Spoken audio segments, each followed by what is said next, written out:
And in the 1920s, they started building grade schools throughout the city. They built first Angel, which is still here in Berkeley, and it's actually the oldest school being used in Oakland County. They built Pattongill. During the Depression, times hit so badly that they had to close many of the schools in Berkeley. They were boarded up, not used. And then after the Depression, they actually got a federal grant to restore the buildings, and they were open again. One of the events that happened in Berkeley, and what we call the Berkeley School, was in the 1960s. They had one of the first cyclotrons in any school in the country, and we became quite famous for this fact that Berkeley School, the high school students, actually had a cyclotron in use in the basement of the school. And in 1980, they finally tore that school down because it had been used as a grade school after they built the high school in 1949. So from starting in 1949, they built the high school across the street, and that has just been added on to and grown and grown and grown over the years. And we do have, in the museum, we have a blackboard that comes from the 1919 school.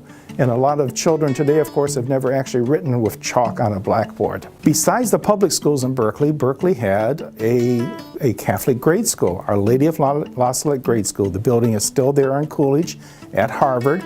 And it went from first grade through the 8th grade, and it was closed just a few years ago.